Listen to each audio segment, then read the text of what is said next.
Progress. Great.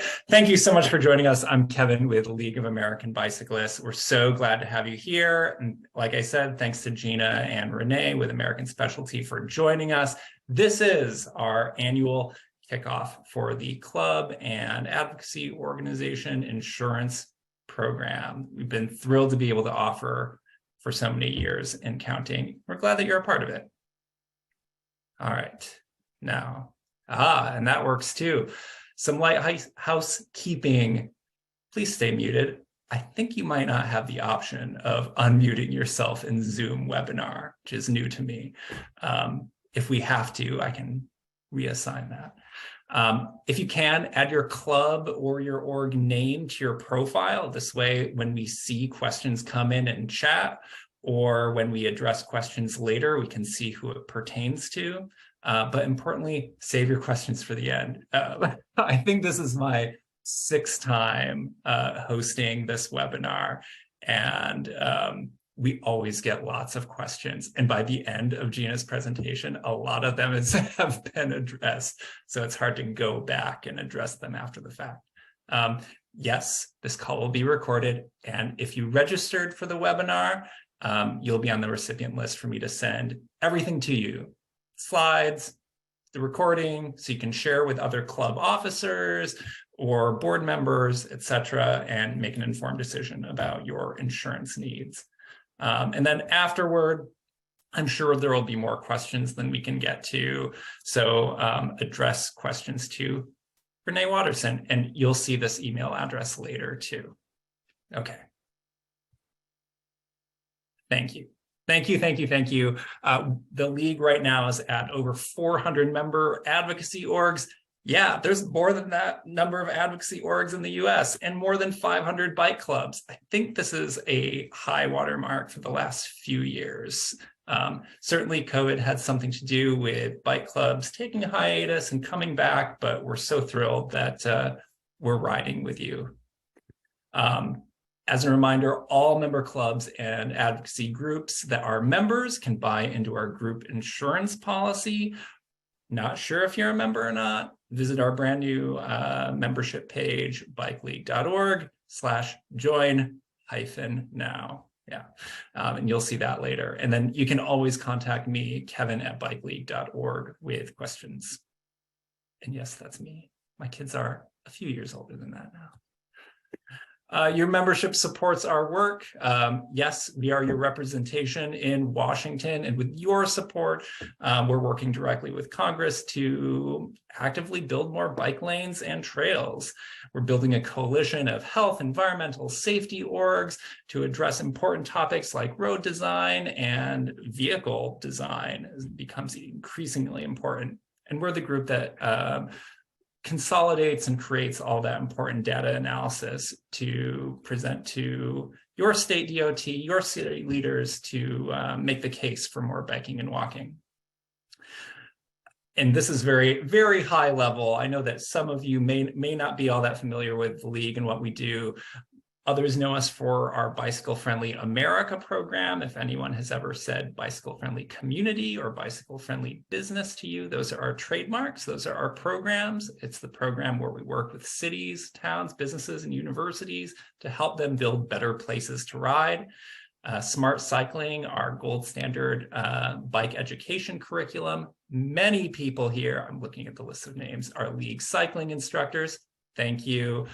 We're over 7,000 LCIs throughout the country now that go and teach smart cycling skills and empower new riders, adults and kids with the skills that they need to ride safely. And finally, the National Bike Summit. It's coming up. Speaking of, this is the first look of the branding. You are among the first people to see this. It's coming up, the National Bike Summit, March 26 to 29, both virtual and in-person options. This year is a bigger, bolder bike club day happening March 26 with support from Ride with GPS and SRAM. So if you're here, thank you, Ride with GPS and SRAM.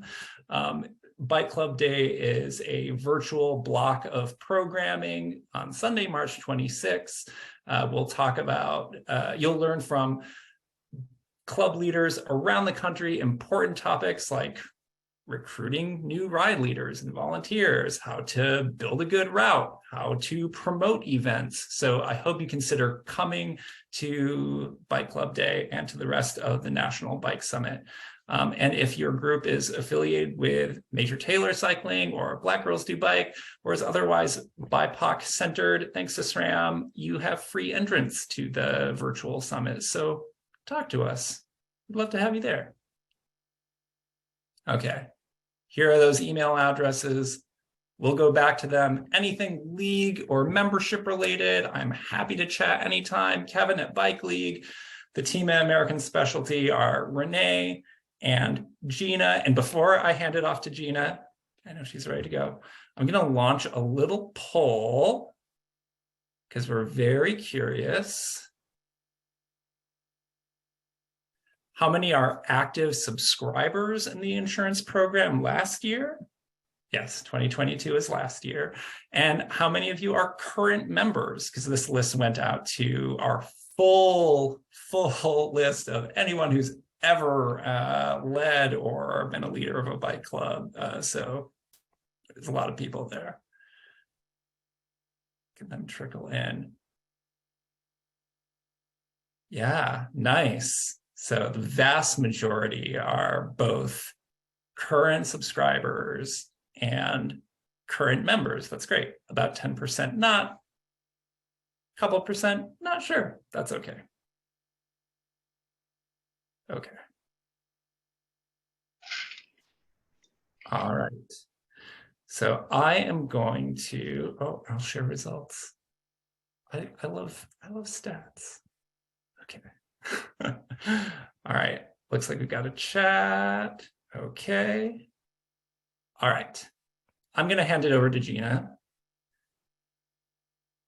Thank you, Kevin. Can you hear me okay?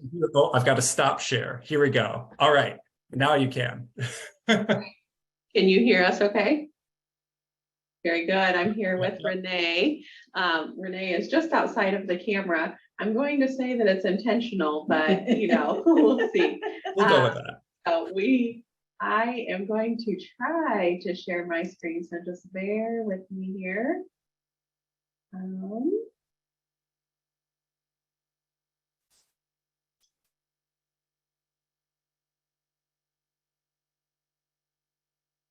might need you to allow me to do that. Okay, I can also make you a co-host. Okay.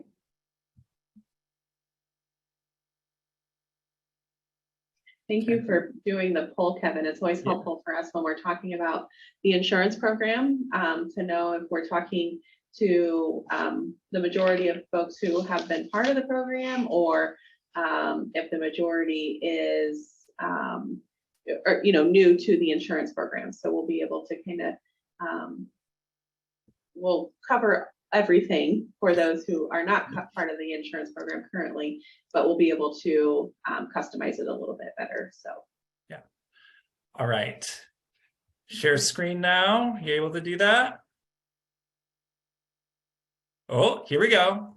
Yes, I see it. All right, so and I am going to be looking off camera, so I apologize for that a little bit, but with the screens, I didn't know where it was going to pop up. So Kevin, thank you again for having Renee and I again for your annual club call. It's a part of the year that we very much look forward to. American Specialty and the League have been partners for over 30 years. So that's really, really important to us here at American Specialty. We specialize in insurance and risk management for sports and entertainment. So the League falls squarely into that, being a sports organization. Renee, who I will say looks much younger than me, has actually been here for most of the 30 years that we've worked with the League. So I can only claim about 20 of those years. So I'm a little bit behind her on that. But tonight we're going to talk about not only the League's insurance program, we're going to spend a little bit of time talking about the insurance market conditions, because that impacts, the pricing of the insurance program that the League offers. much like the cost of eggs and milk and gasoline and everything that all of us need to survive have increased in price with inflation. Insurance has as well. And then you add some of the uniqueness of catastrophic events and then, actual claims history. It does have an impact on insurance pricing. So if you have other businesses or you handle your homeowner's insurance as part of your family responsibilities, you've probably seen that on your end of things as well. So we'll go ahead and kick off here, talking a little bit, like I said, about the insurance market conditions. And the slide should have changed, Kevin, just a heads up. That you're good. Okay, thank you. So when we talk about the insurance marketplace, we talk about whether or not, what part of the cycle, if you will, we're in. And currently we're in what we would call a hard market for property and casualty insurance. And property and casualty insurance is exactly what you need and what folks require of you in the event that you're going to have an event. So we'll get into the specifics, but what that means when we're in a hard market, just like anything else, is that there's fewer insurance companies that are willing to provide insurance for what they perceive high risk activities. And you all are doing a great job of making cycling safe. And you have the voices in DC, and you all on the call are boots on the ground, making your cities and your communities a lot safer. But in the big scheme of things, from an insurance perspective, it is a little bit of a high risk activity. We're riding on open roads. We can't control the drivers of vehicles at this point. We look forward to the times when we can continue to inflict change there in DC that impacts all of us positively. But that's what we're faced with today. Also, the increased cost of claims, just like everything else. A claim that perhaps, if we're talking about a liability claim that would have cost $100,000 5 years ago, it's not unusual for us to see something like that around $1 million. So we see a lot of huge claim inflation. Higher health insurance deductibles also play into the cost of insurance because and we'll talk about the coverages that you have, but the excess accident medical coverage that you have, it is designed to help offset out-of-pocket expenses that your club members might incur if there is an incident or an accident or a crash during one of your club rides. Well, as consumers of health insurance, as we all consider at least taking higher deductibles because we want to be able to control our costs, that does impact the losses on your excess accident medical policy. So that's, all of those things being taken into consideration results, like I said, for all of us in increased rates and sometimes coverage limitations. So happy to share, we don't have any new coverage limitations that we're going to talk about today. We actually have some expansions that we'll spend some time talking about, but did want to give a little bit of background on the insurance marketplace, just because I'm a little bit of an insurance nerd, and so I like to share some of that. But I do also want to focus on the benefits and the positivity of the League's insurance program.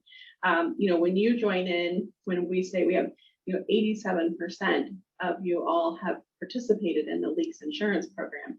And what does that do for you? Like, why should you continue to participate in the League's insurance program? And I would share that, the insurance program over the years is customized to fit the needs of your bicycle club. Maybe it's education that you want to offer in addition to your weekly club rides. Maybe you own a warehouse you rent a warehouse where you use that for different things, whether it's storing bike parts or whatever it might be.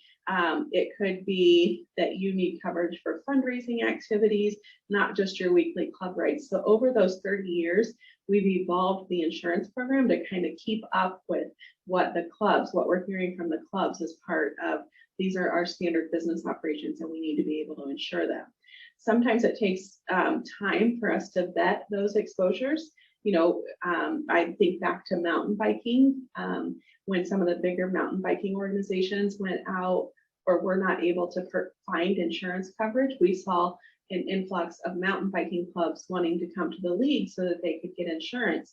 And with that, we really needed to think through, hey, if mountain biking caused this insurance company to not be able to offer coverage, we want to make sure that doesn't happen to the league's insurance program, because we want to be here for a lot of years, 30 more years, 60 more years alongside the league and all of you. So we know that bad things happen. Making sure that we have coverage is, really important. Making sure that we have the right coverage is really important. One of the biggest benefits, in my opinion, is that group purchasing power. So you all come together, the 87% of you, the 151 of you who are on the phone today, come together and you purchase coverage as a group. You go to the insurance company through American Specialty and you say, hey, here's all of us. We all do the same thing for the most part. We're bike advocacy organizations. We have club rides, we have fundraising activities, and we need insurance. We need insurance. You think it's higher risk. We're going to pool together. We're going to come together and we're going to purchase coverage. That does a number of things. One, it gets the attention of the insurance company, right? All of a sudden, they're not talking about a one-off insured where the premium on its own is, doesn't necessarily, it's not enough to provide the limits that the league offers through its insurance program. It also allows us to take losses, right, as a group, because if there's one thing that we know as a group, if the incident or the crash or the accident happened at one club, it can happen at the other club. I can tell you from all of the losses that I've looked at that the league's insurance program has had over the years, there's not a situation where I'm like, that absolutely will never happen again, because that was so far outside of what the league's, clubs normally do. What we see are those situations that you would expect. We see the terrain causing someone to crash. We see vehicles hitting our riders. We see riders who are on the same paths as us, who don't have the same experience as us, crashing into us and then bringing suit against the club. So what we do know is that by pooling together, we can absorb some of those losses as a team, as a group, the leagues, clubs coming together and purchasing coverage. You're able to get consistency in coverage. So consistency in coverage year over year is really important. You don't want to be in a situation, in my opinion, where, hey, we're going to offer coverage this year for fundraising activities, and oh, by the way, we had a loss, so we need to take away the coverage for fundraising activities. That doesn't allow you to plan for your business operations. So making sure that you have that consistency in coverage is really, really important. Also, with the league's insurance program, I think it's really important because you are working in the event of a claim. If any of you have had to spend any time on a liability claim, you know how much time and effort it takes away from what you are doing, the mission that you are, trying to achieve, and to be able to partner with a claims representative who, like Renee and myself, have been here for a number of years and are used to handling bike club type claims. That's really important. The other thing that it does is it puts you in a position where you're just not always paying the claim, right? Anybody can sue for anything, and we don't want to be perceived as a group. When I say we, I mean all of you, the club. I'm putting myself in there with you. We don't want to be perceived as a deep pocket, right? We're an advocacy organization doing good for our communities. And so if there is not liability on the part of the club, we want you to be able to and have the resources and have the insurance to fight those types of claims. We have the insurance purchasing website, which we'll go over a little bit later, and then just consistency with the American Specialty Service team. Like I said, I shared how long Renee and I both have been here. Renee, over the years when I've said like, hey, do we want someone else to, come alongside you or take over this account? She's always like, nope, these are my people and I'm sticking with them. So just the consistency in the service team. So when we talk about the insurance program and who's eligible for the coverage, not much has changed here. Actually, nothing has changed here in terms of who's eligible for you all who have been part of the program, but for those who are not currently part of the program, as long as you're a nonprofit and you're a member of the league and your primary purpose is to promote or organize bicycling activities, you're eligible for coverage.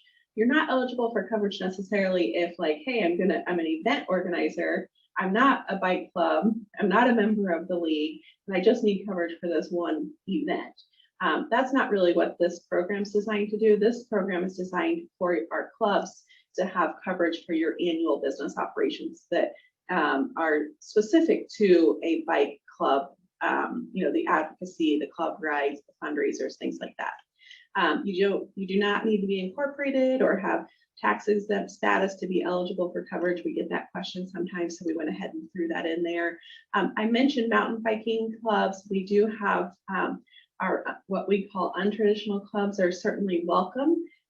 We're not looking if you're primarily or you're 100% a mountain biking club at this point. The League's insurance program isn't really a great fit. That's not to say that we couldn't help, with the help of the League to help put something together for you if that is your business. But for the most part, the clubs that we have here aren't those who are primarily engaged in mountain biking. And I would put randonneering type activities in that same group there. For insurance purposes, we actually have the clubs broken down into two groups. We have bicycle clubs and advocacy organizations. And I always like to clarify that this is for insurance purposes because I know that all of you are advocacy organizations and all of you are bicycle clubs. But for us, the premium structure is a little bit different based on whether you are, by definition of the policy, a club or an advocacy organization. So an advocacy organization for us is a club that has 26 or fewer club rides annually, with an average of 50 or fewer rides for each ride, or does not conduct any recreational rides other than special events. So if your primary purpose is advocacy work and you have, a ride a month, it appears that the advocacy organization structure would work best for you. It's the same coverage, it's the same types of limits, all of that. It's just that the premium is paid a little bit differently. For an advocacy organization, it's a flat premium. For a bicycle club, the definition of bicycle club for the purposes of the insurance program is a club that has 27 or more club rides annually. And that premium is paid based on your membership level. And we always say that that membership level at the peak of your club's activities. So if you have renewals in July, what do you expect your membership to be in July? That's what we ask for you to report. So the insurance program, there's really two core coverages that are part of the insurance program. The first is the general liability policy, and the second is the excess accident medical policy. If you are one of the 150 clubs who listened in that are on the call again this year, I'm not going to spend a lot of time going through what is general liability compared to what is excess accident medical. Those are really important questions, and I really love talking about those things. So if you have any questions, give me a call. I'm happy to talk about those coverages any day of the week.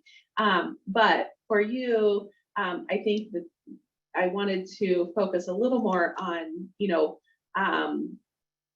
the program itself, some of the benefits of the program, as a group, are there things that we can do to reduce losses, things like that. So general liability, that's the coverage that responds in the event that there's a claim made against the club, or when I say club claim, I apologize, a lawsuit or a threat of a lawsuit. So as an example, a bodily injury claim during one of your rides. Let's say that I'm on your ride and I am not as experienced as the other riders, and as a result, I crash and I say, Kevin, as the club, as the club president, you should have known that I was not ready for that club ride. And as a result, I'm going to sue the club, and I'm going to sue them for all of my medical bills, loss of earnings. I'm going to sue them for emotional distress, everything I can think of, I'm going to sue you for that. So that policy, the general liability policy, that's the policy that's going to respond in the event of a third party claim against the club or any of your board members or your members themselves. So bodily injury claims against the club, that's the primary, that's probably where we see the most claims for the League's insurance program. This general liability policy is also the policy that folks want to make sure that you have in the event that you need to use their facility. So let's say that you start your ride every week at the same place and in the parking lot and the owner of the parking lot says, hey, I want a certificate of insurance. This general liability policy, that's what they're concerned about. That's what they want to see. Excess accident medical, the second piece of the insurance program, this is more of a first party coverage. So this is in the event, that same scenario that we talked about where I'm on the ride of Kevin's club and I'm injured. This policy is more of a first party coverage. So I can get coverage under this policy for out-of-pocket medical expenses. Let's say that I have a $5,000 deductible under my health insurance and I need $5,000 to help offset those out-of-pocket medical expenses. The policy is excess over any other valid and collectible insurance, but it is there. It's an automatic coverage that we don't have to prove liability. Just has to be the incident or accident has to take place during an activity that's authorized, organized, and supervised by the club or scheduled as a special event. And then we have some optional coverages. Oops, I apologize. Optional coverages that some of our clubs take advantage of. These, the two policies that are part of the base program, those are automatic when you sign up for the league's insurance program. These are the two coverages. When you see that premium, that's what it covers there. The optional coverages are in addition to these. And so you might look at your club activities, your assets, or maybe you have a facility that you're wanting to use that's requiring higher limits than what is provided on the general liability policy. If that's the case, you would need to reach out to Renee and we would give you an option for the optional excess liability coverage. I'm going to skip directors and officers. I'll come back to that in just a second. Non-owned and hired automobile liability is another optional coverage. Sometimes we'll have clubs come to us and say, hey, I need to get some coverage because we're using a lag vehicle for one of our events and we want to have extra auto coverage. So we can help with that. And then property, if needed, sometimes you can get your property coverage through a local insurance agent fairly easily. But if you can't, or you prefer to have it all through us, you can reach out and we can help you with that. Directors and officers liability coverage. This is a coverage that's available on that same insurance purchasing website. And I really encourage all clubs to consider this coverage.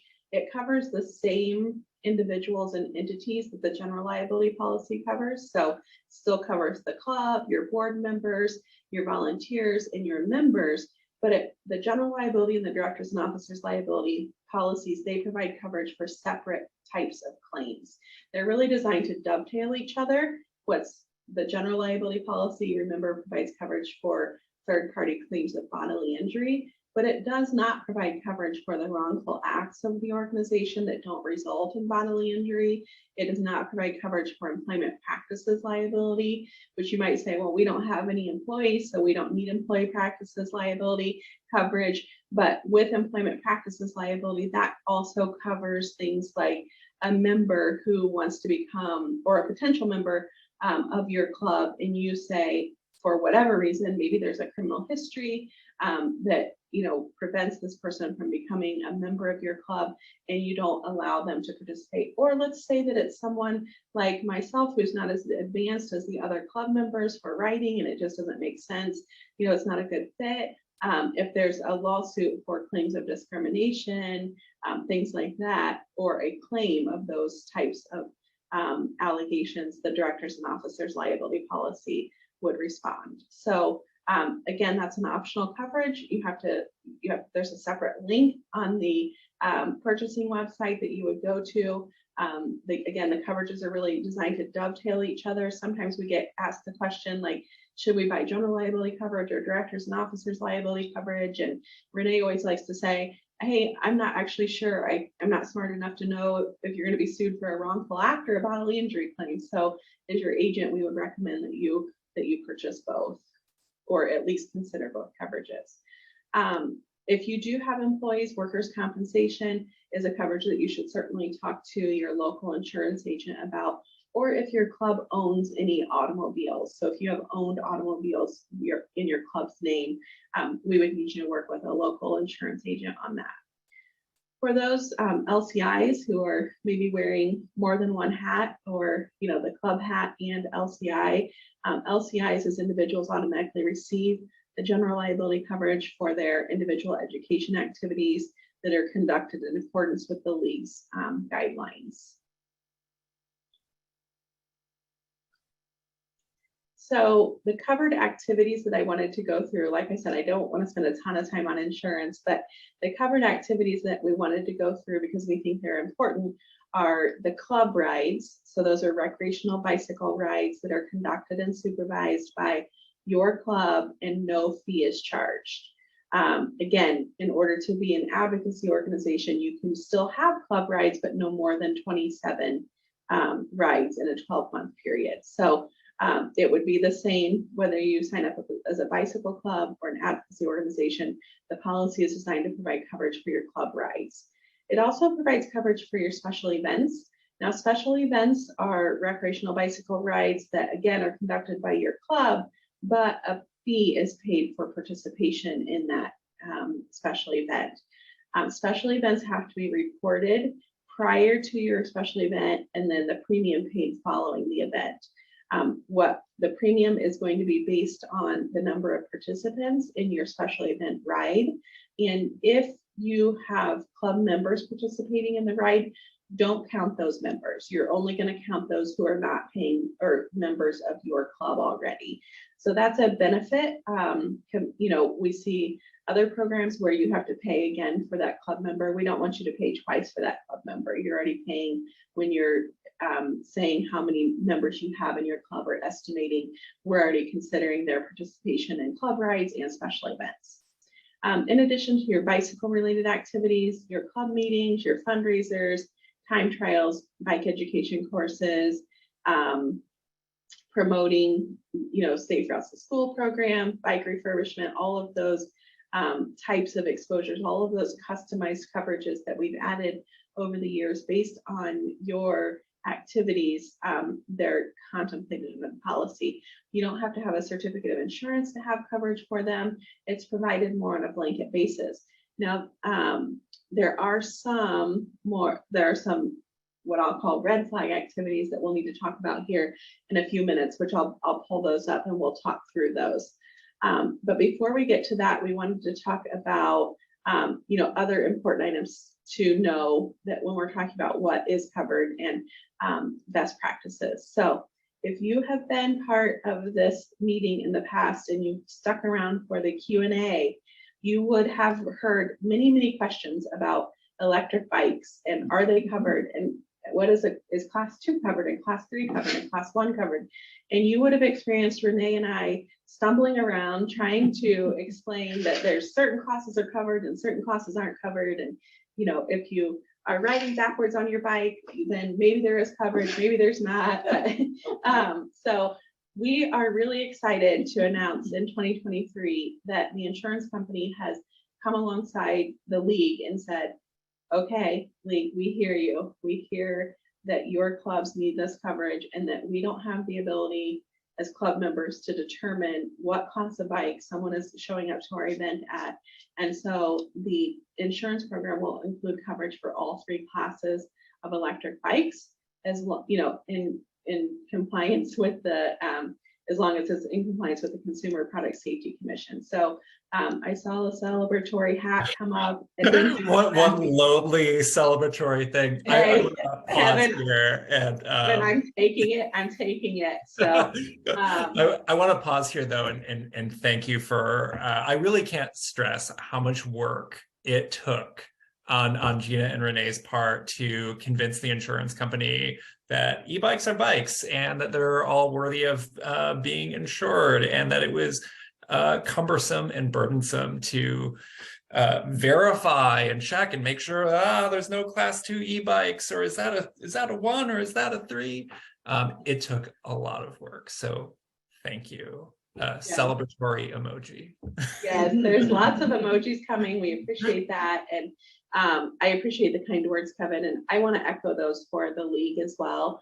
It's the league, like Kevin explained, they're your voice in DC. They're also your voice in this insurance program. So, it was a lot of work on behalf of the league also, because we asked a lot of questions. We wanted to be able to put our best foot forward and to be able to present it to the insurance company. I know the league reached out to some clubs to get some additional information, some other partners, and it was really, really a collaborative effort. So yes, we are really excited. Renee is so excited to not have to try to decipher whether it's a class 1 or class 2.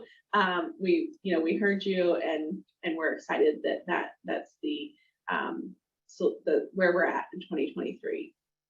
So release of liability waivers, just another important item to know when it comes to the insurance program.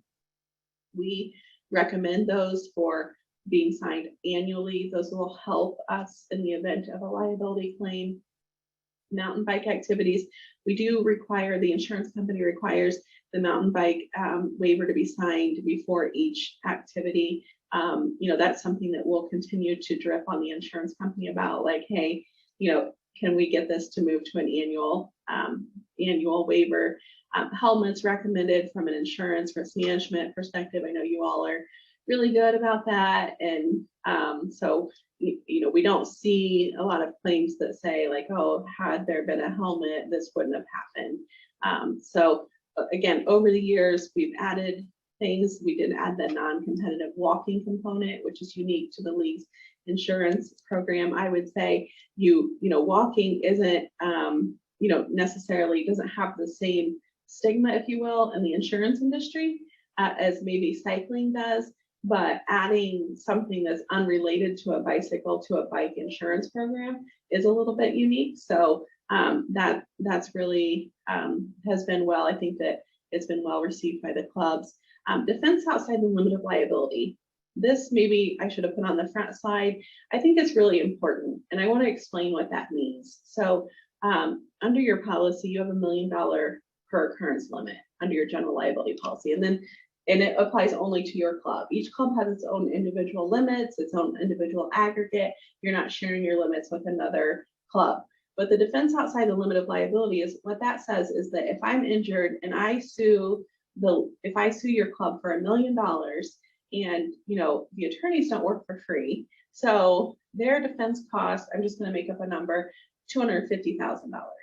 So if the limit is $1 million, how does that play out? Does the club pay $250,000 for the defense cost? Does the league, does Gina and Renee, who's going to pay that? So the insurance policy is designed to provide defense outside the limit of liability. So even though I say the limit is $1 million per occurrence, that's the indemnity limit, that if somebody, that's their award or the damages, and then defense is paid in addition to that. So if you look through the claims history of the league, unfortunately, we have had some $1 million losses with, that involve some of our clubs. And I'll never say your club name. So if you're sitting there, thinking, shoot, I'm one of those clubs that have had $1 million loss, don't worry, I'll never say your club's name. But those losses actually are greater than that $1 million limit because it provides coverage for defense, which is really, really helpful because you don't ever want to be in a position where you're saying like, okay, I have $1 million that has to cover the damages. I really want the best in class attorney to help represent me, but I can't afford them because I only have $1 million. So having that outside the limit is really, really helpful. And like I said, each club receives its own limit of insurance. So again, the coverage is really designed kind of on a blanket basis for your business operations. There are some things where the insurance company has said, okay, like we don't want to be in the business of doing these types of things unless we have an opportunity to talk through them. So racing events, we do cover time trials, but not traditional racing events. Is that the right way to say it? Really? Yes. Okay. Yeah. And then for-profit tours or bike share programs, commercial bike or repair shops. We have many clubs who do bike refurbishment, but we're talking about commercial, and that's okay. But commercial bike or repair shops isn't something that is the coverage here because those groups need coverage specific to products that are completed on their behalf. Construction or engineering of bike trails, bike depot exposures, Alcohol, if you're having an event with alcohol, I strongly encourage you to reach out to Renee. It's such a fine line between what is actually covered and when you might need additional coverage. And Renee can help walk you through that just to make sure that you're adequately protected. Pedicabs, we talked about the routeneuring before, events that are greater than 5 days in length. If you have one of those events, we really need to talk through that. And then international bike events. So if you're having any of those activities, please reach out to Renee so that we can talk through those and figure out whether you need additional coverage or if it might already be covered. So moving on to the next slide here. Like I said, I wanted to talk a little bit about losses. And the last couple of years, I've talked about the actual losses, and I've referred to a couple of them here during this call. But I also want to talk about as a group, ways that we as a group can control our losses. How can we help contribute to the, risk management that will hopefully result in lower claims and then hopefully result in lower premiums. So the league doesn't have a high frequency issue, which would mean, that during every ride, something happens. So that's really good news, right? Like it's low frequency, but a lot of times it's high severity because people are injured badly, or the allegation is that they were injured badly, or really that's what it is, just high severity. We see few claims with really large claim dollars associated with it. So we would put that into the low frequency, high severity. So that's better than being in the high frequency, high severity category. So I think there are it's good to kind of know where you guys end up on that kind of chart of the types of claims that we see. Like I said, some of our highest dollar claims have come from collisions between cyclists, collisions between cyclists and pedestrian. Sometimes it's the fault of the pedestrian. Sometimes it's the fault, if you will, I'm putting fault in quotes, of the cyclist. The cyclist struck by a vehicle and then a single bike crash. So that's where we've seen most of the claims. And you might say, like, man, we see those claims, but we go through all these steps and we have a release liability waiver signed. Why are we still seeing claims? Why are they still allowed to sue? And that is just the society that we're in, where waivers have different weight in different states. So some states are really good waiver laws. Some states have really good waiver law protection, and some states do not. Some states have a reputation for paying higher claims. Claims are worth more in certain states. And so there are some things that we can do, though. We'll talk about those. I wanted to talk less about the actual claims, because like I said, we've talked about those over the years, and more a little bit about the loss ratio. Like, what does the insurance company look at? And this gets a little bit technical. So I'm just going to try to make it as easy as possible. So a loss ratio is, a comparison of the premium that's collected and the dollars that are paid out on that premium, right? So for the general liability losses for recent years, the league's insurance program with all of us pooled together is about 89%, which means that for every dollar that the insurance company collects in premium, they pay out 89 cents in the claim.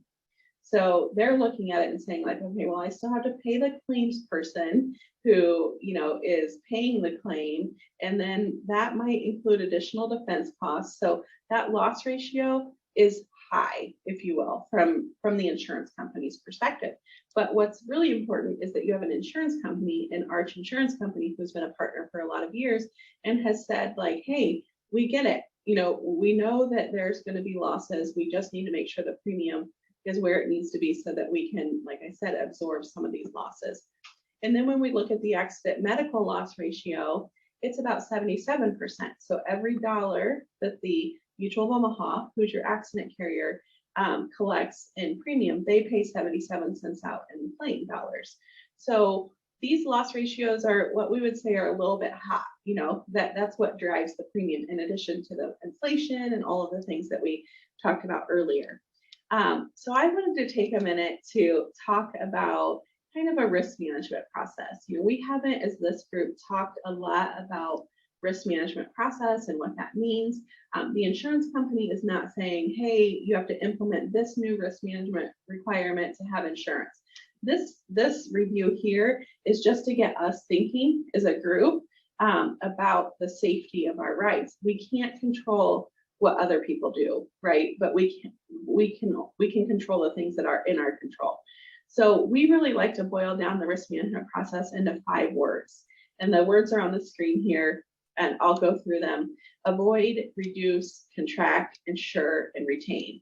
So the first word being avoid. If the risk is too great, avoid it altogether.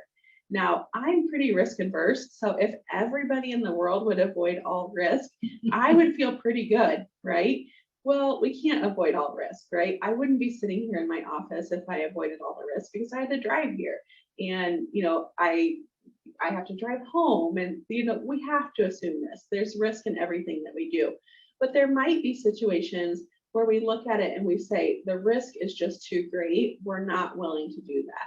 Maybe it's partnering with a fundraising group that wants to do a fundraiser with you. And you say, like, that seems a little risky. Yes, there's a potential for us to raise some money, but the risk really outweighs the potential positives there.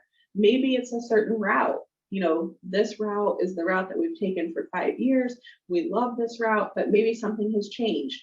Maybe the road conditions have deteriorated. Maybe drivers are going faster on that road than we've seen in the past.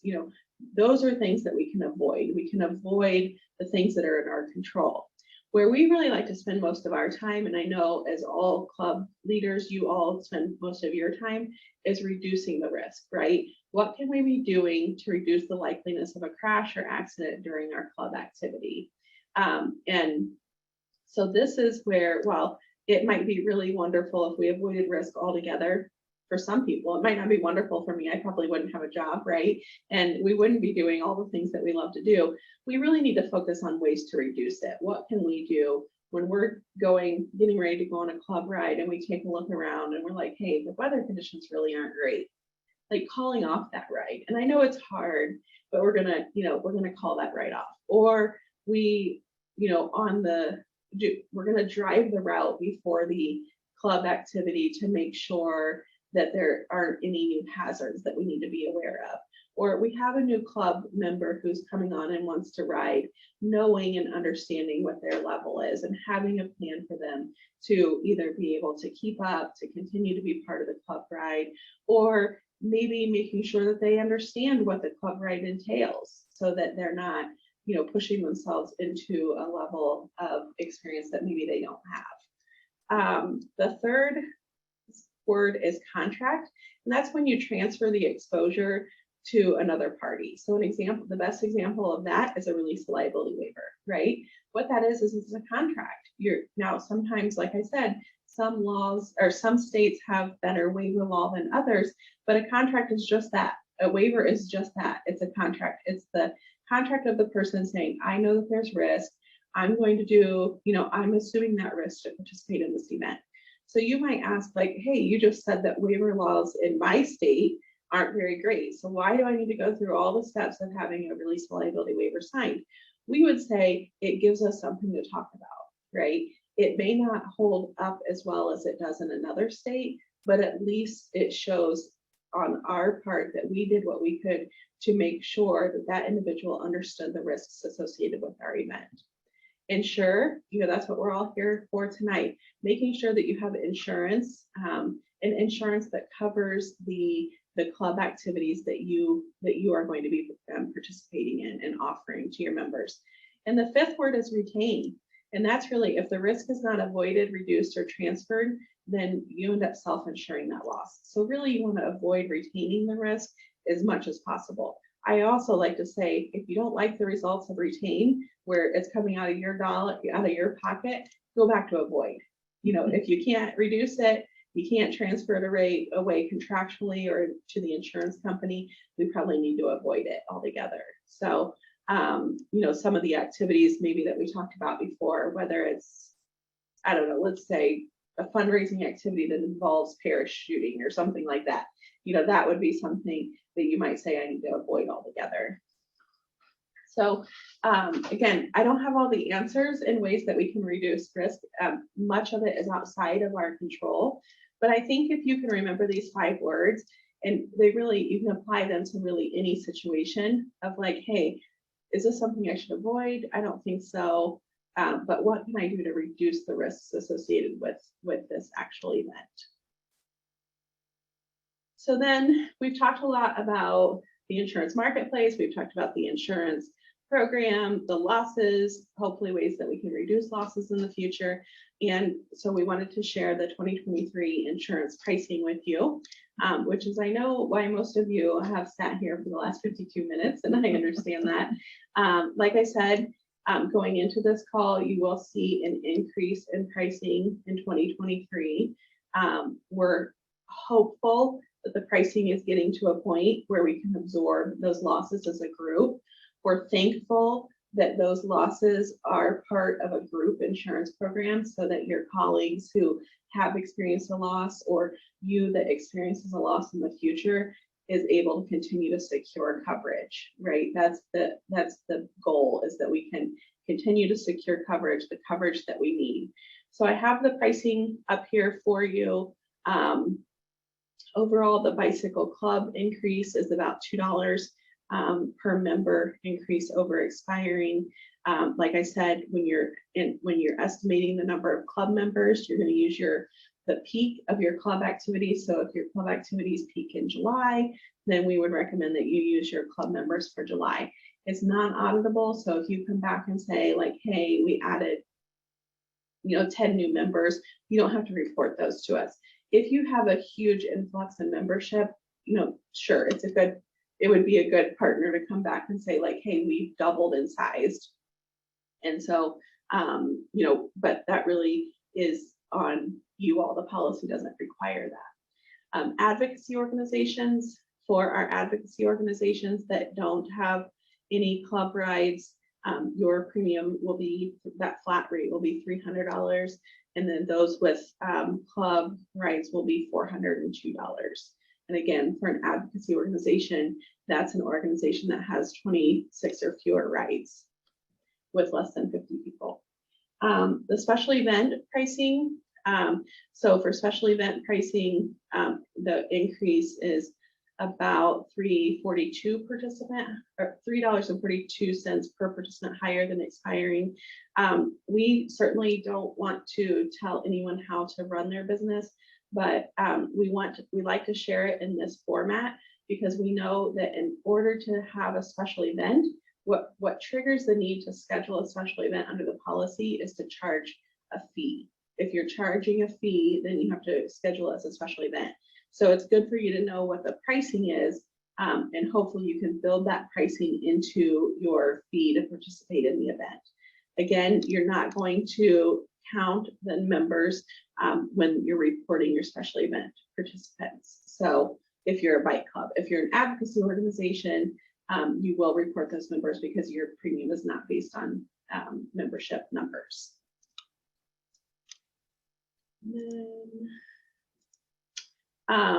Purchasing the coverage, your renewal coverage will be very consistent with how it has been in the past.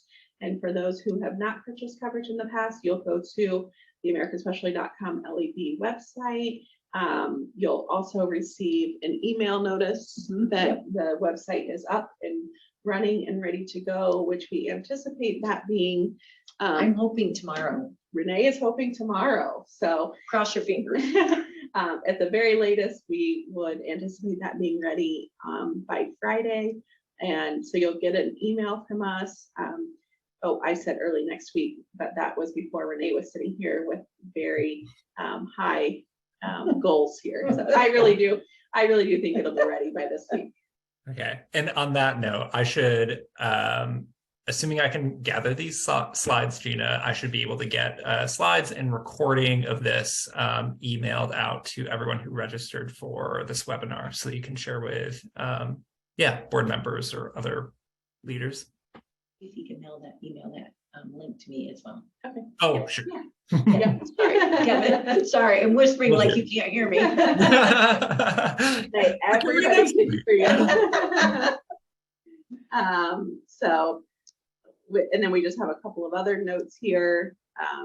The way the premium is paid for those who are new. You pay for the candidate-based coverages when you sign up, and then your special event coverage is paid when you'll schedule your event, and then you'll go back on and pay for that event later. Coverage begins on February 1st, unless you sign up after that, and then it would begin on the date that you sign up. Scheduling a special event, we've talked about this. You'll go to the same website here. You'll schedule it before the event, and then you'll pay your premium after the event based on the actual number of participants. Your clubs, club members, you won't include those in the numbers when you schedule your special event. Certificates of insurance for those who are new are available online. You can always purchase those. You can, sorry, I said purchase. There's no fee for certificates of insurance.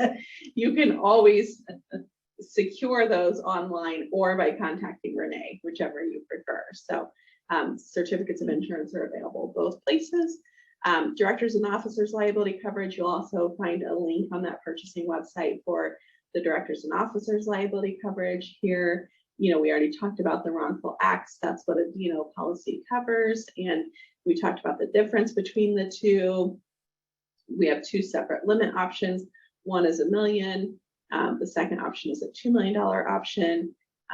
Then your retention levels, where you're self-insuring a portion, $500 for a D&O claim, $1,000 for employment practices claim. And again, coverage will apply on the date that you purchase coverage. And the premium for the D&O is, it's like $600 total, including the purchasing group fee for $1 million limit, and $900 for a $2 million limit. I always like to take a second to talk about LCI and seminar coaches. The general liability policy, for those of you who, like I said, are wearing dual hats, automatically applies. You don't have to do anything special with American Specialty to have coverage. We also provide coverage for the LCI's LLCs that are created specifically for handling payments for bicycle education classes. So again, much like e-bikes, this is something that came up years ago where people were like, hey, I've created an LLC because for tax purposes or for whatever purposes, and that LLC needs coverage. So really, because it's the same person, then those are combined and we extend coverage to them. Now, if you create an LLC for your real estate business, this isn't the right place for your insurance, but if it's for handling payments for bicycle education classes, that works. If you ever need proof of insurance, you can get that from American Specialty. And then contact information. Kevin, I should have included your contact information right here as well. But if you want to pull up your slide instead, which includes all of our contact information, that is what I have to share. I know we have lots of questions. Oh, we can't hear you, Kevin. Yeah, let me unmute myself. Yeah, we do have some questions. Thanks everyone for putting those in. And yes, we are using the Q&A function and not the chat function. Many of you can see both. Yeah, thanks so much, Gina. This has been really, really good. We'll spend some time going over these. There are a lot. Some similar ones, but I'm able to distill it down. Please reach out if this question doesn't get answered or you have follow-ups, as always is the case, please reach out to Renee. But yeah, let's discuss a little bit. A lot of questions about mountain biking. Specifically, is there a cap on number of mountain bike rides that can happen in a year? And where does road/gravel end and mountain begin? Like, what if a course used some gravel roads and paved roads and some single track? Yeah, no, that's a great question. And Renee actually asked me to talk about that and I failed to do so. So I'm glad that you chose that as one of the questions. So Renee will talk about the mountain bike maximum number of rides. I think it's 52. I'm looking, yeah, 52 or fewer mountain bike rides per year. Yeah. So we will continue to look at that. I know somebody had a question specifically about increasing that number. So if you can reach out to us directly, we'll be happy to talk through that with you. On gravel versus mountain bike. So gravel in of itself does not trigger the need for purchasing the mountain bike extension on the league's insurance program.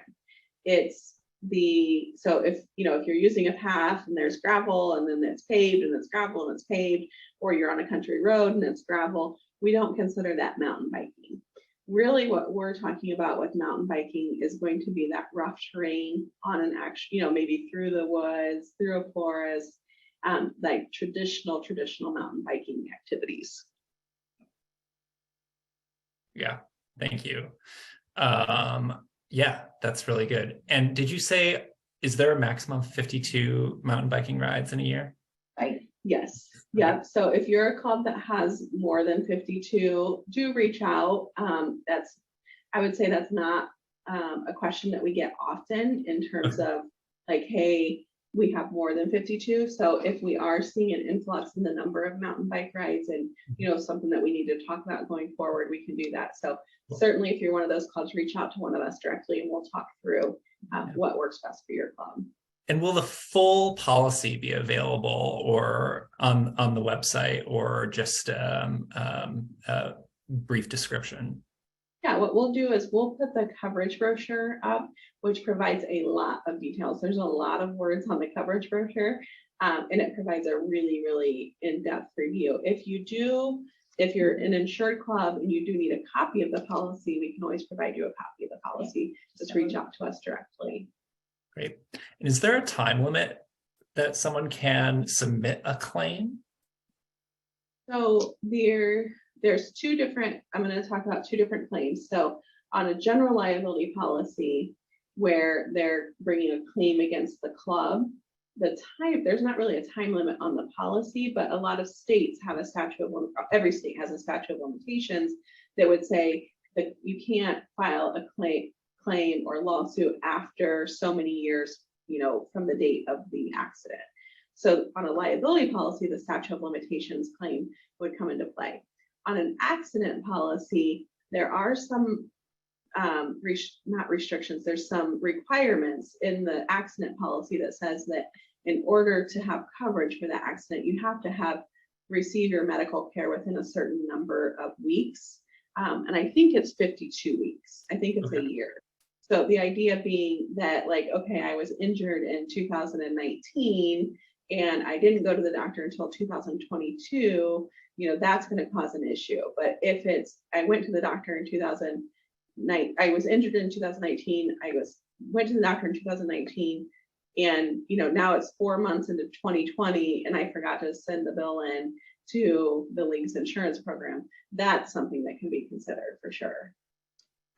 Great. Talk a little bit about waivers.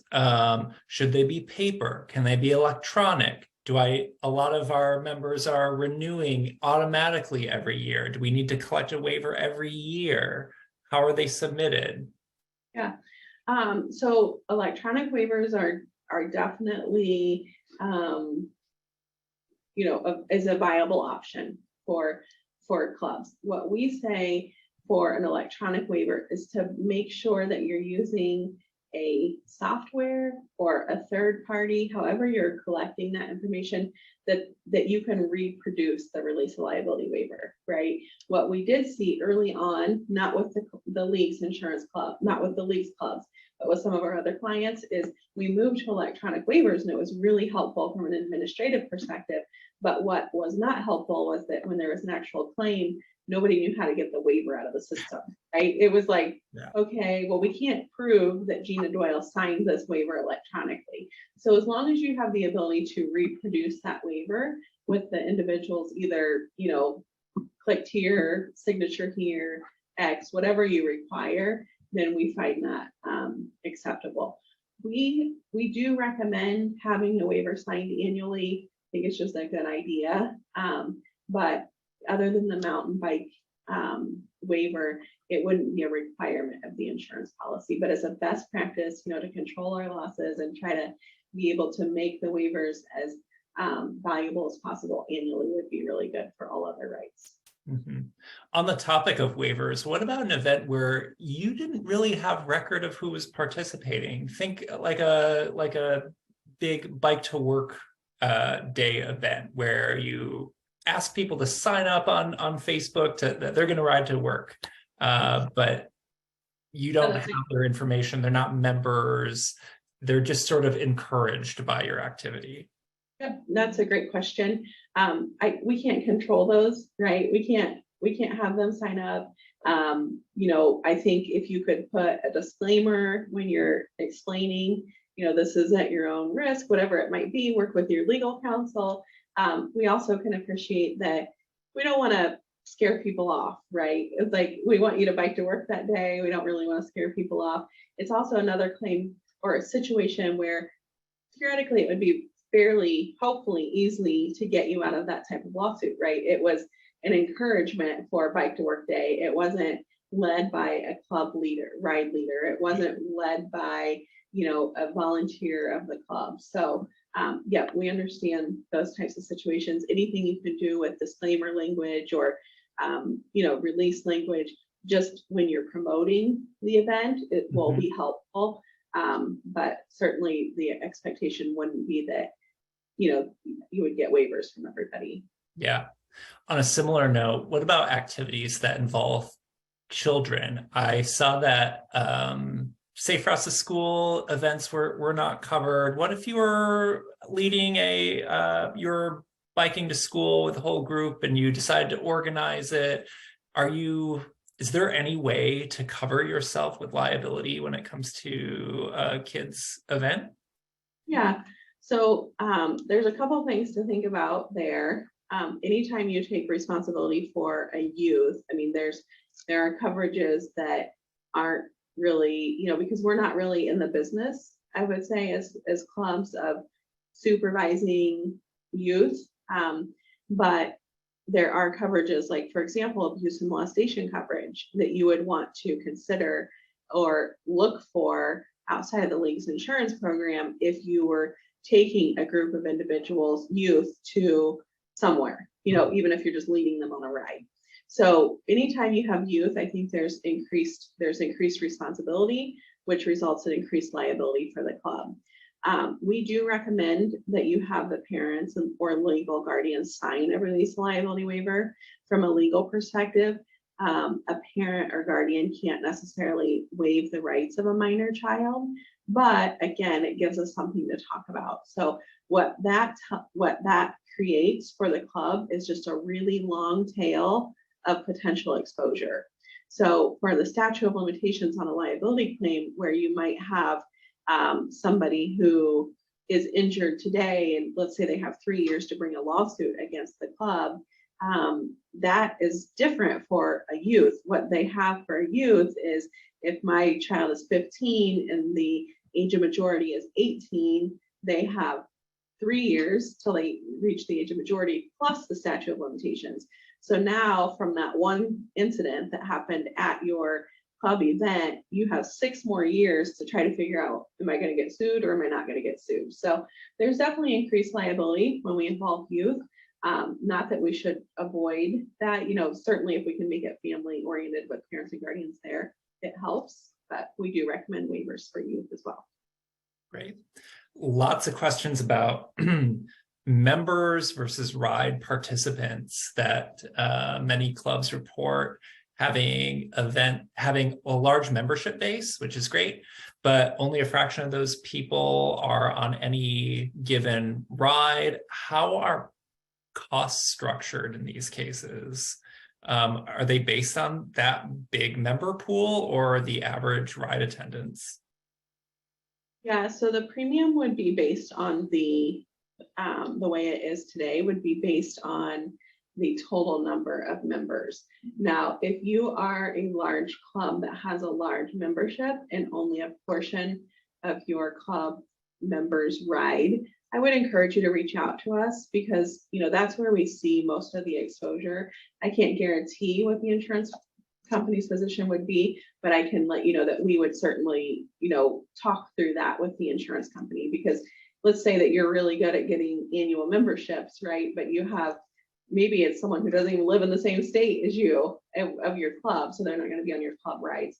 I think if we're talking about 1, 10, 20, probably doesn't make sense. But if you have, 200, 500, something like that, 100, let's talk about it and see, what we can figure out together. Great. For non-owned automobile, if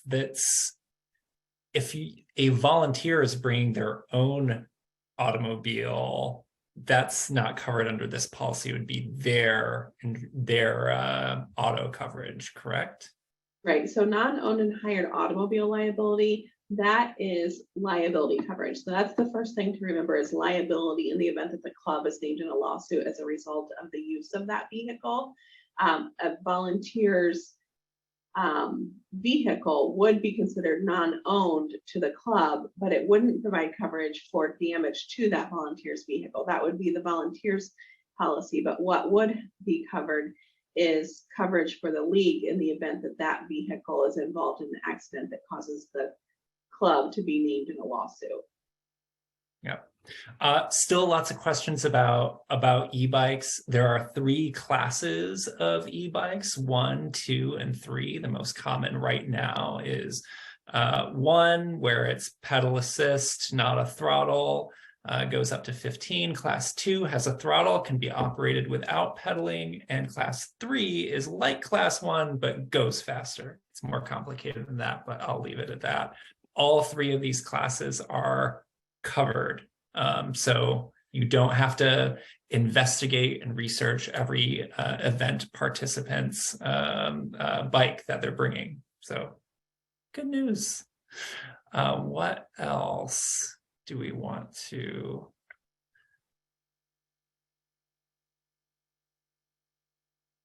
Has the waiver been updated? Have there been big changes in the waiver recently? Nope, no big changes. So the waiver is available on the website, that website that we had up earlier. You can go to that website and see the sample release liability waiver. We do always recommend, if you have a attorney in your club or someone on your board, to go ahead and check with them on the waiver. Maybe there's something specific in the state. The one that we put up there is just a recommended waiver. Great. Let's see. Can you discuss the structure of the D&O insurance pricing a little bit more? Sure. So there's 2 separate limit options available for the D&O. There's a $1 million limit option and a $2 million limit option. And it's as long as you meet the criteria of the for the D&O program, which most clubs do. It's those clubs who would have revenues, maybe over $1 million, might get kicked out or have had losses. But if you're looking for $1 million limit, that premium the cost is $600. If you're looking for a $2 million limit, the cost is $900. Great. There's some questions. Sorry, Kevin, I'm just jumping in here as well. Oh yeah, please. On, for seasons that start late, would there be a reduction in pricing? If you're a club that doesn't need coverage until August, there is a slight reduction, but 25%, Renee thinks.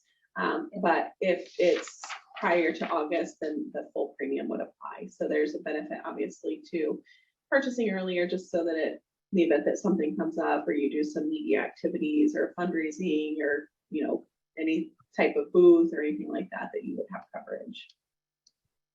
Right. There's a question, just so that there's a lot of questions, like you said, Kevin, on class 2 e-bikes, and hey, I thought they weren't covered.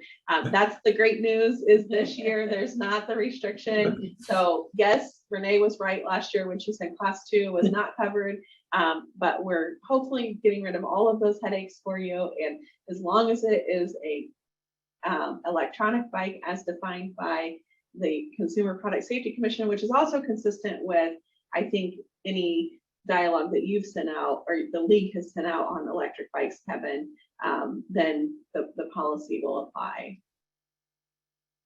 Great. Is there a first time? Can you talk about the first time rider? Yeah. Some questions here about lots of regular members, but rides frequently have a few first-time riders. What's the limitation on that? Yep. So on scheduled club rides, members of the clubs are covered as well as first-time invited guests. So they would have general liability coverage and the excess accident medical coverage on their first ride. Great. But for subsequent rides, the idea is that they should become members of your club. Right. Let's see here. There's a question about products and completed operations, which is a coverage part of the general liability policy. And, I spent most of my time talking about bodily injury claims under that policy because that's where we see most of the claims. Products and completed operations would be more applicable for, a group who is maybe selling, manufacturing something and selling it.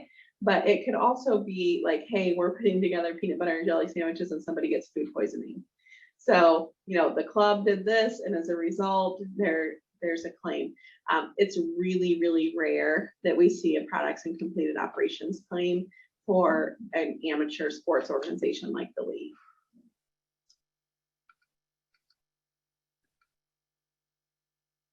Great. Let's see here. There's a question about, what if a member makes inappropriate comments like regarding someone's religion or sexual orientation? Is there liability to the club? There's, anything that happens, there's liability to the club. It's just whether or not you have coverage for it. Those types of claims or allegations are types of allegations that would be considered under the directors and officers liability policy. There is also personal and advertising injury claims under the general or coverage under the general liability policy. So copyright, things like that might be considered under the general liability policy, but we always recommended a traditional D&O policy for those harassment type allegations and claims because that's where they should generally fall. Yeah, and just from a perspective, if that person is a ride leader, they might need to be spoken to about that. You really want your club to be as open and welcoming as possible. Yeah, it goes without saying. Lots of questions about alcohol and alcohol exposure. Like it ends at a bar or there's alcohol at the annual meeting. Where does the venue's insurance policy kick in? Can you talk a little bit about alcohol exposure? Yeah, so like I said, we always recommend if you're having alcohol at your event that you contact Renee because it's a really fine line. But I'm going to give you just kind of some general guidance. The general liability policy provides what we call host liquor liability. So at the annual summit, where I'm going to see every one of you because of Kevin's great overview of the summit, there might be a time where alcohol is served at that summit, right? But the league is not, from that perspective, deriving an economical profit from that alcohol. You're working with a third party, they're selling the alcohol, you're not getting the profit from it. That really is more like host liquor liability. Or let's say that Renee is a client of mine, we go to dinner, she has a glass of wine, something happens and there's a lawsuit. That's host liquor liability. When you need traditional liquor liability coverage is when it could be construed that you're deriving an economical profit. So let's say that as part of the special event that you're putting on, everybody gets one drink ticket. So I pay $50 or $25 to participate in the special event and I get a drink ticket. That's going to put you into a little bit of a different category in terms of which policy would respond. So that's when we would probably recommend additional liquor liability coverage. For an event that ends at the bar, let's say that you're having the event ends at a local bar, there's no drink ticket, there's no activities that say like, okay, now we're going to do XYZ at the bar. I don't know that you would need additional liquor liability coverage. But again, there's such a fine line, and that's why we say it's really good just to talk through that with Renee. Excellent. Can you talk about partnering with other entities, other clubs, other for-profit bike shops on hosting events? When does the club's insurance policy start, and how does it relate? Yeah, that's a great question. I mean, these are all really great questions. I generally recommend that you have some type of mutual of understanding MOU written with the third party outlining who's responsible for what and when your coverage applies and when their coverage applies, and that you both list the other as an additional insured with respect to your negligent acts. So the way I would envision that is like, okay, the bike shop we're starting at their building, right? Like the event's going to start at their building. And so the registration, they're going to take responsibility for. The club is going to do the ride, and we're using our ride leader, right? So we're going to take responsibility for the ride. And then at the end, we're coming together in a restaurant, and we're both going to be part of it. We both signed the agreement with the restaurant. Then we're both going to take responsibility. So really spelling that out in a contract is the best way to handle that, because I know from experience of working in the insurance industry, there isn't anything that ruins a partnership quicker than an incident where both parties are pointing the finger at the other, right? Because I thought you were going to cover this and you thought I was going to cover it. And now look, nobody has coverage. So spelling it out ahead of time is what I would always recommend. And if you have a situation like that, we have a template. I mean, we certainly would recommend that you work with your legal counsel, but that would just help you kind of outline that, like, hey, I'm responsible for X, they're responsible for Y. That's good advice. Can you, we touched on this a little bit earlier, but clarify non-owned hired auto, like what scenarios would be covered under non-owned auto? Like I'm thinking of like am I right in assuming that the coverage pertains really to rented vehicles or borrowed vehicles when the owner is not present? Yeah. Or if you think of it from the perspective of the club, it's a non-owned vehicle to the club, or the club is hiring it. So when it applies, or when you would need it, is when the club is using a vehicle on behalf of the club.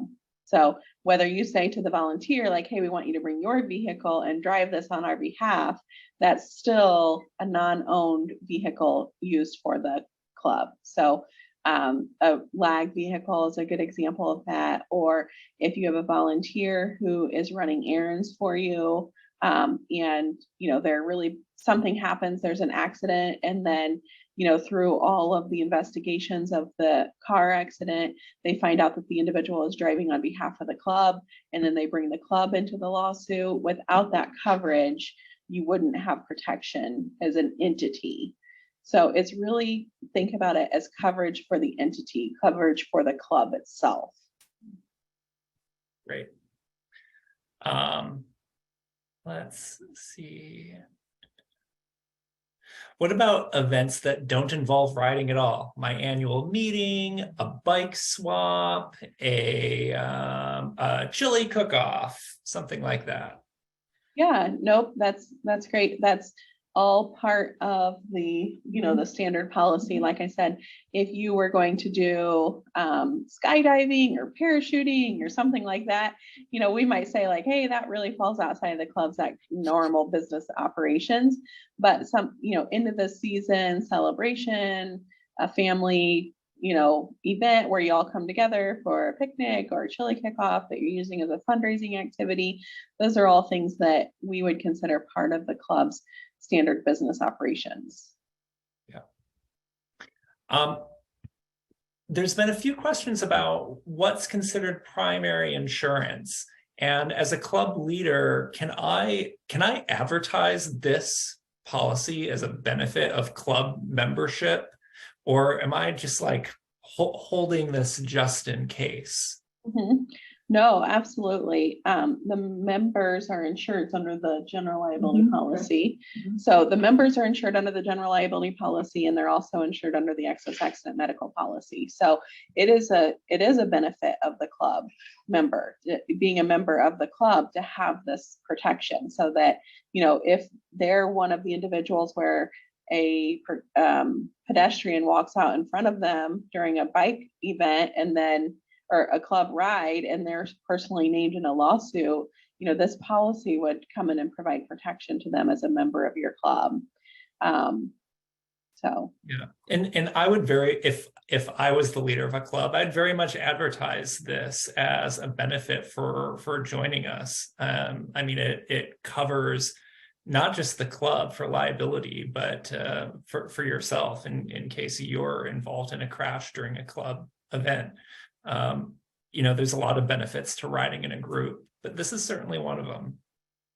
Mm-hmm. Yeah. In the case of a crash, the expenses of repairing a bicycle, are they covered? They are not covered. That would be more of probably like a homeowner's policy or something like that. So there's not property coverage for your owned property as a member. Great. Now, can you talk about family memberships? So for the purposes of insurance, a family is counted as two. So if you have parents and then 3 children, for the purposes of insurance, you would only count that as 2.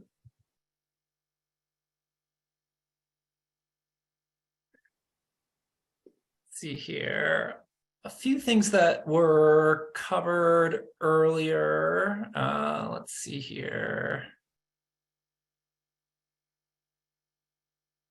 There's a question, again, about a claim, and should we tell, to your point earlier, should we tell them that there's coverage?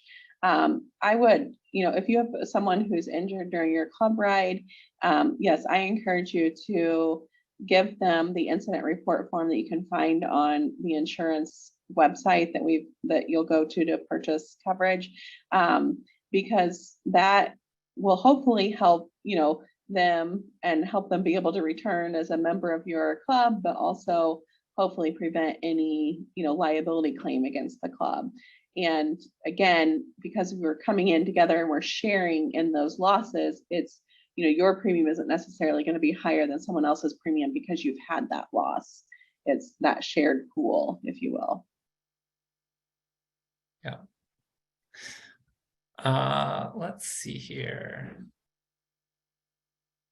If you hosted a weekly ride where a lot of people came that were not members, is that okay as long as it's strictly a weekly ride, so it wouldn't exceed 52 in a given year? So the weekly ride would not include members. Is that what you're saying? It would include a lot of non-members, but okay, that weekly ride wouldn't exceed 52 events in a given year because it happens weekly. Is that okay that so many people come that aren't members, or do they need to start being aware of that or trying to convince them to become members? Yeah, I think that, again, it's more on the honor system. So that, for an advocacy organization, it's 27 or fewer events, right? So if you sign up as an advocacy organization with rides, That's 27 or fewer, 26 or fewer, sorry. And then those non-members who come, I mean, you could certainly consider those, first time invited guests. The challenge is if you have the same person coming week after week, should they actually be a member, and should they, for your club as well, should they be considered a member of your club? And then should it be reported to the insurance company? Probably, but it is on the honor system. So like I said, we're not out there auditing to see like, okay, did Gina show up 3 weeks in a row or not? But certainly encouraging them to become a member so that you can make sure that you're adequately protected is going to be the best case scenario.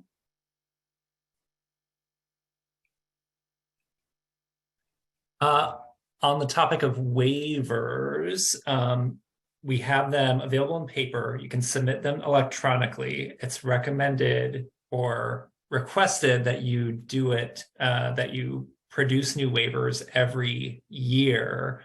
Are those stored by American Specialty? Where should they be sent? What's a good practice for keeping them? Yeah, so we don't need you to send them to us. It's really that you would have a protocol as a club for keeping those files, whether it's electronically or paper files. We recommend that you keep those waivers for at least the statute of limitations in your state. So, for 3 years or 4 years, whatever the statute is in your state.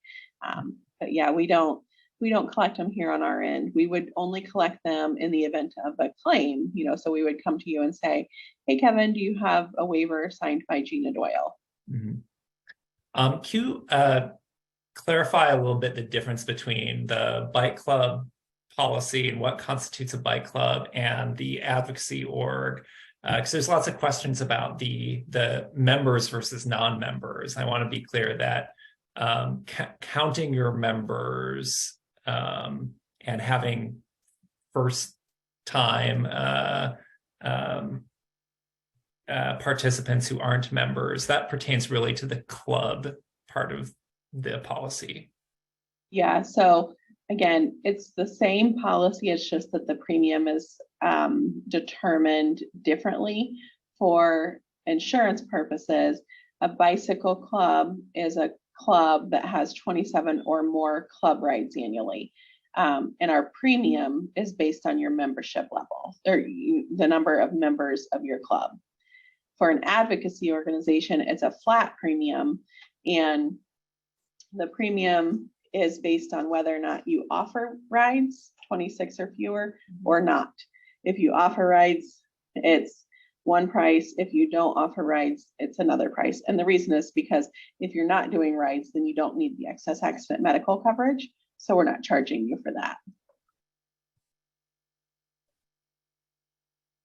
And I just pulled up here again for quick reference for anyone, just that the definitions there.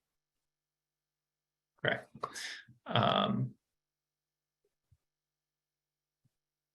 Yeah, and waivers need to be signed just once a year, regardless if they're members or not. Let's see here. If a group was large enough that they'd sort of fall in between them, that they're an advocacy group, but they have more than 26 rides per year, but some are very large events. I'm assuming that there's an insurance solution here. What does that look like? Yeah, so if you have more than 26 rides, or you have on average more than 50 riders on those rides, you would just need to sign up as a bicycle club, and your premium would be based on your membership level. Correct. Great. Well, I want to thank you for sticking around, answering a lot of questions. There are a bunch left. If there's any here that you want to specifically address, but a lot of these are really specific to your own organization, and I want to keep it fully relevant. Gina, anything else that you want to say or that you want to cover?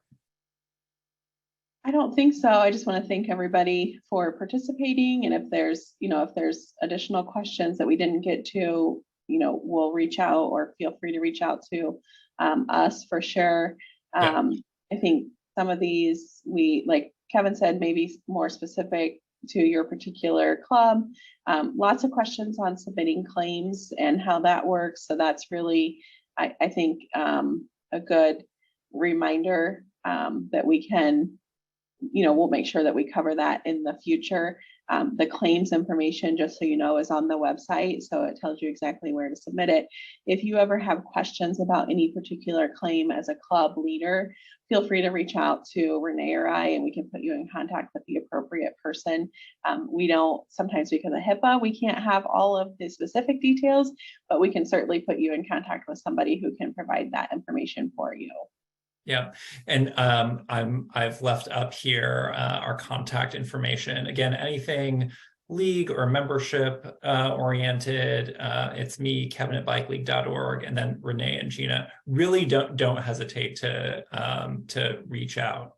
Any question is absolutely fine. I understand that the line between advocacy organization and bike club continues to blur, and that's really a good thing. It's great to see clubs involved in advocacy. It's great to see advocacy groups hosting lots of rides. It comes in all shapes and sizes, and a lot of things are just becoming less and less formal, and that's by and large a really good thing. It poses some challenges in the case of insurance in many cases, but like we're here to help. And all this is to say, don't hesitate to reach out. But I want to thank everyone for joining us. I think this is the most attended club insurance webinar that we've had. So thanks everyone for being a part of it. And as always, thank you so much, Gina and Renee. I hope to see all of you at the National Bike Summit. It's going to be really good. Yes, absolutely. Thank you, Kevin. Thank you. All right. Take care. Have a good night. Thanks. You too.